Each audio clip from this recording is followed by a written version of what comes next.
যেতিয়াই আমি দৰকাৰী কাম কৰিব লাগে তেতিয়াই যদি আমাৰ মনৰ অস্থিৰভাৱে আমাক বেলেগ কাম কৰাবলৈ উৎসাহ দিয়ে যেনে স্মোকিং, গেমিং, পৰ্ন এটসেট্ৰা, আচলতে এই মনৰ অস্থিৰ ভাৱৰ আন এটা নাম হ'ল ডিষ্ট্ৰেকশ্যন।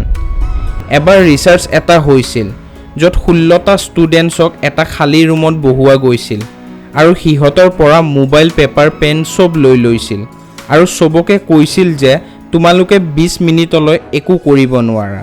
যদি 20 মিনিটলৈ একো নকৰাকৈ থাকিব নোৱাৰা তেনেহ'লে এই ৰঙা বাটনটো দবাই দিবা, কিন্তু বাটনটো দবালে কাৰেণ্ট লাগিব।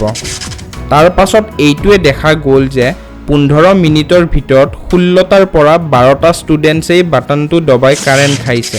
তে এই ৰিচাৰ্চটোৰ পৰা এইটোৱে বুজা গ'ল যে আমি যেনেকৈ ভাবোঁ গেমিং, ছ'চিয়েল মিডিয়া, পৰ্ন এইবোৰ ডিষ্ট্ৰেকশ্যনৰ কাৰণ, তে সেইটো একদমেই মিছা কথা। কাৰণ আমি এইটো দেখা পাইছোঁ যে ৰিচাৰ্চৰ ৰুমত সিহঁতক কোনেও ডিষ্ট্ৰেক্ট কৰা নাছিল। সেই মনৰ অস্থিৰ ভাৱ সিহঁতৰ ভিতৰৰ হয়। তে ডিষ্ট্ৰেকশ্যন কেনেকৈ খতম কৰিম? আচলতে ডিষ্ট্ৰেকশ্যন মনৰ ভিতৰৰ উথল পুথল, আৰু যদি আমি এই উথল পুথলবোৰ সন্মুখী কৰোঁ তেনেহ'লে মেক্সিমাম কাম ইয়াতে খতম। তে মনৰ ভিতৰৰ উথল পুথল শেষ কৰা চবতকৈ সহজ উপায় এইটোৱে যে যেতিয়াই আপোনাৰ দৰকাৰী কাম এৰি অদৰকাৰী কিবা কৰিব মন যাব তেতিয়াই আপুনি মনটোক ক'ব যে জাষ্ট 10 মিনিটত এই কামটো কৰি লওঁ, তাৰ পাছত সেই কামটো কৰি আছোঁ যোনটো কৰিব মোৰ মন গৈ আছে। এইটো কৰিলে 95% আপোনাৰ উথল পুথল খতম হৈ যাব 10 মিনিটৰ ভিতৰত। আৰু যদি তাৰ পাছতো বহুত মন গৈ থাকে অদৰকাৰী কাম কৰিব, তে আপুনি সততাৰে চাব লাগিব যে এই কামটো কৰা কিয় ইম্পৰ্টেণ্ট সেই অদৰকাৰী কামটো এৰি।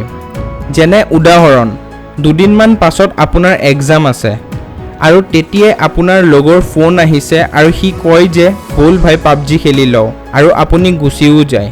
যদি আপুনি এই চিটুৱেশ্যনটো লক্ষ্য কৰে তে গম পাব যে আমাক কোনেও ডিষ্ট্ৰেক্ট নকৰে, আমি নিজে নিজকে কৰোঁ। প্ৰশ্ন আহিছেনে কেনেকৈ? চাওক, যদি আপোনাৰ কোনোবা ভালপোৱা ব্যক্তিজনৰ মেডিকেল ইমাৰ্জেঞ্চি হয় আৰু সেই সময়তে আপোনাৰ লগৰজনৰ ফোন আহে পাবজি খেলাৰ বাবে, তেতিয়া হয়তো আপুনি তাক নেখেলোঁ ক'ব। তে দুইটা চিটুৱেশ্যনৰ পৰা এইটোৱে দেখা গৈছে যে একচুৱেল ইম্পৰ্টেঞ্চ কি আপোনাৰ। তেনেকৈ আপুনি যোনদিনা গম পাই যাব যে এই পৃথিৱীত কি কৰিব আহিছে, সেইদিনাৰ পৰা আপোনাক কোনো বস্তু বা মানুহে ডিষ্ট্ৰেক্ট কৰিব নোৱাৰিব আৰু আপোনাৰ মন স্থিৰ হৈ থাকিব। ধন্যবাদ। জয় আই অসম।